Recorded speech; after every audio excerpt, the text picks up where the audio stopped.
Segmento de asesoría financiera está con nosotros el contador Martín Domínguez Chío. Y la verdad es que yo siempre he querido saber si ese monstruo, porque desde mi experiencia personal así lo fue, las famosas UDIs todavía existen, siguen amedrentando a alguien o todavía se las ofrecen a alguien. ¿Usted las recuerda? ¿Para qué eran? ¿Para qué servían? Y si funcionaron o no. Martín, ¿cómo estás? ¿Qué tal? Bienvenido. Buenos días. Buenos días. Buenos días, Buenos Jimena. días. Fíjate que para poder hablar de las UDIs tenemos que ambientarnos un poquito. ¿Cuál fue el origen de las UDIs? Y me transporto al año de 1994, que fue para nuestra generación un año Así algo horrible. Sí, excitante en muchas cuestiones que pasaron en nuestro país desde el primer minuto de ese año. Es decir, desde el 1 de enero de 1994 entró en vigor el Tratado de Libre Comercio, uno de los logros de la administración del presidente Carlos Salinas de Gortari en aquel entonces, que precisamente en ese mismo momento surgió una guerrilla en nuestro país importante. Bueno, algunos políticos del momento piensan que fue un boicot precisamente en contra de este tratado. Algunos de los escritos hechos en aquel entonces por el subcomandante Marcos decía que cómo hablábamos de riqueza, cómo hablábamos de igualdad, si nunca habían volteado a ver a Chiapas, por ejemplo, ¿no? Y cuando platicamos de Grecia, de aquella situación de no se puede hacer tratados de iguales entre desiguales, pues algo así estaba pasando inclusive en nuestro país con aquel Tratado de Libre Comercio, por muchas razones. Posteriormente, el 23 de marzo, aquí en Lomas Taurinas, el asesinato del candidato del Partido Revolucionario Institucional, el licenciado Luis Donaldo Colosio, fue una situación, un magnicidio que incluso pues fueron situaciones que en realidad hacían tambalear no nada más políticamente, sino también económicamente al país. Posteriormente, ese mismo año hubo elecciones. Entonces, todo eso venía transformando al país en lo que parecía ser una situación de rumbo a los países ricos, de rumbo a los países poderosos, que de repente había demasiadas situaciones sociales y políticas y económicas que lo estaban moviendo y que parecía ser que no permitían, ¿verdad?, entrar en una situación de igualdad con Estados Unidos y Canadá. Posteriormente, el asesinato de uno de los actores políticos importantes del país, Francisco Ruiz Massieu, también fue otro de las situaciones. Y al momento de tomar posesión, Ernesto Zedillo, a los 21 días, el famoso error de diciembre, que fue una situación que de 3 pesos por $1 se fue hasta 6 pesos por $1. El licenciado Jaime Serrapuche, en aquel entonces secretario de Hacienda, decía que, bueno, no fue una devaluación, fue una ampliación en la banda de flotación. Diego Fernández le decía, no te hagas tonto, eso se llaman devaluaciones. Y vino afectando muchísimo, no nada más la economía nacional, sino las bolsas internacionales. Asimismo, igual que el efecto Grecia, el efecto tequila golpeó a todas las bolsas del mundo. Y eso fue una situación que ya para diciembre de ese año y enero de ese año, durante la administración de Carlos Salinas, se había promovido mucho la situación de impulso a la vivienda. ¿Por qué? Porque era un factor importante en los parámetros económicos de que la gente tuviera vivienda para poder tener un mejor bienestar.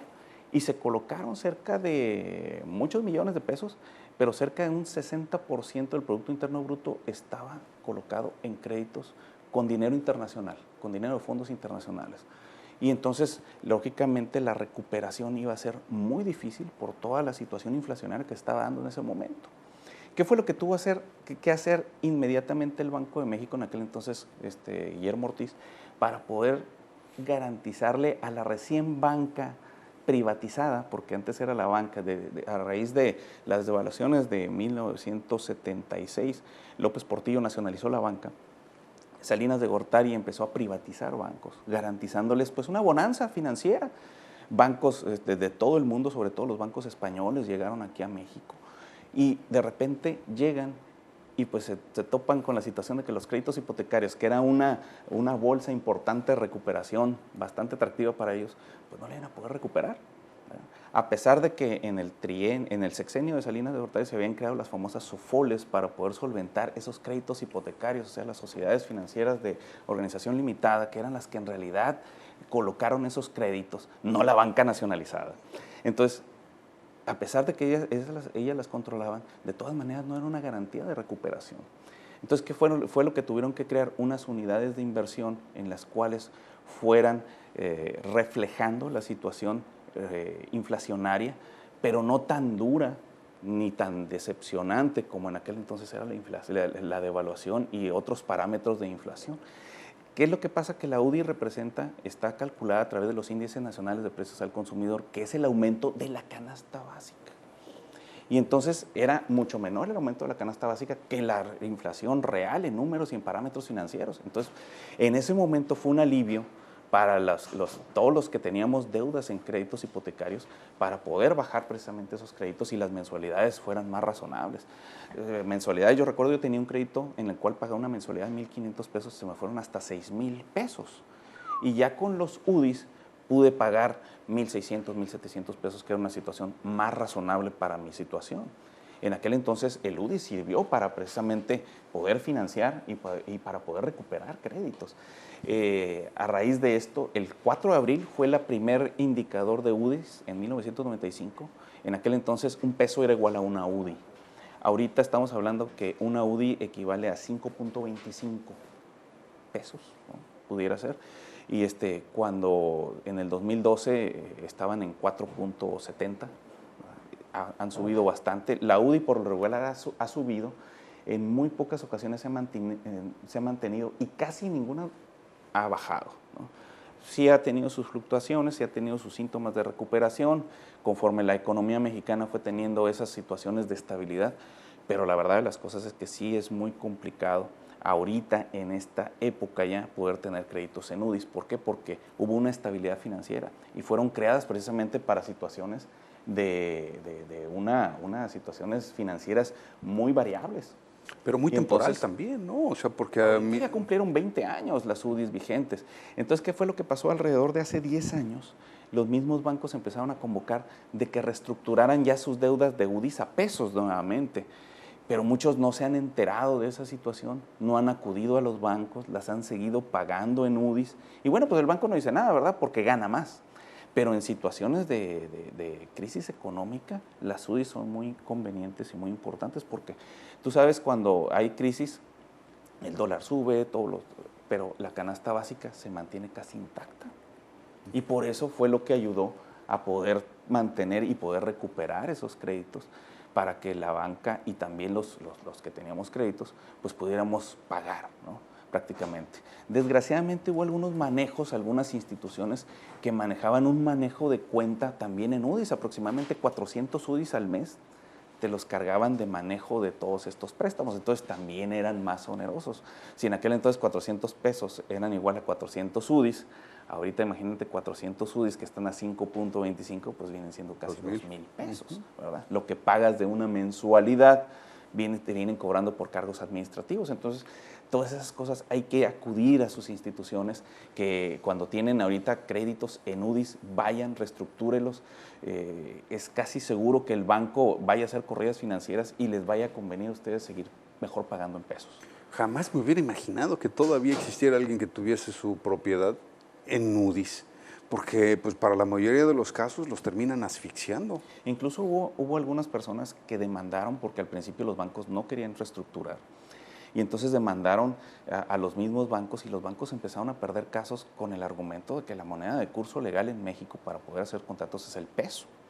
Aunque el UDI, pues bueno, no fue en realidad una ley, fue una publicación en el diario oficial que en aquel entonces pues fue un salvavidas importantes para muchos.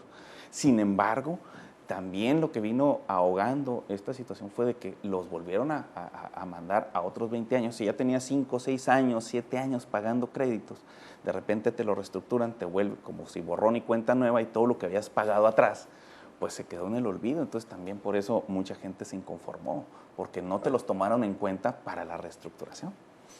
Y entonces eso fue lo que vino ocasionando tanta inconformidad con el UDI. ¿Qué les parece a ustedes? ¿Ustedes no les tocó el UDI, muchachos? Nada que ver con el UDI. Algo puedo recordar, ¿no? Como que se hablaba de que si los UDIs y que si no los UDIs. Y sí me acuerdo que cuando ya fui grande, ya fui mayor de edad, sí, siempre me decían que nunca se me ocurría sacar un crédito en UDIs. Bueno, ahorita sí Siempre las situaciones es de que en época de bonanza o o de estabilidad estabilidad financiera, es conveniente hacerlo en pesos, ¿verdad? En época, Pues es que esto fue creada para una situación. Creo que desde que nací no ha habido época de estabilidad, Martín. Pues yo también soy producto de la crisis. Ya sé. Dice Ángel que a él no le tocaron las UIs, pero le tocaron los tazos, dice. Sí, ¿verdad? A mí se me atajaron los tazos. Ahora, Pero sí es importante tener todo este conocimiento de... Claro. Y si hay algunas personas que todavía tienen sus créditos en UIS, pues que acuden a su sucursal bancaria o Claro. para poderlos reestructurar, ¿verdad? y es que yo me acuerdo muy bien porque el problema era que las tasas de interés eran variables, no existían tasas fijas. La banca mexicana no prestaba con tasa fija. No se arriesgaban, No, no se la UDI arriesgaban. era una Así forma es. de fijar un poco esa variabilidad de la tasa. Pero luego tampoco era tan fija. No, nunca lo era, pero no se desplazaba tanto como la variable. Entonces, en el momento en que se abren los préstamos hipotecarios con tasas fijas, pues obviamente las UDI se convierten en todo lo contrario, ¿no? Ahora eran una amenaza, ¿no? Exactamente, y eso es lo que está pasando, ¿verdad? Hay gente que a lo mejor por pereza no fueron a reestructurar. A mí me sucedió que durante 2 años me decía la gente que reestructurara y no reestructuré y pagué muchísimo dinero, ¿verdad? Por la desidia, ¿no? De que no, es que tengo que pedir permiso para salir de la casa, etcétera. Sin embargo, ya una vez reestructurado en pesos, pues terminé de pagarlo inmediatamente, Sí, muy claro, rápido, ¿no? claro. Cuando parecía que con UDIs jamás lo ibas a hacer. ¿Por qué? Porque nunca había una cantidad fija, o sea, sabías cuánto tenías que pagar, pero no sabías cuánto ibas al último, cuándo se iba a vencer tu crédito y con qué cantidad ibas a terminar de pagar, porque la cuestión inflacionaria pues no la podías calcular, ¿no? Sí, totalmente cierto. Qué terrible. Martín, el tiempo se nos ha venido encima. ¿Por qué no nos das tus números de contacto, por favor? Claro que sí, el 449-7149 y en correo electrónico martindechu@gmail.com.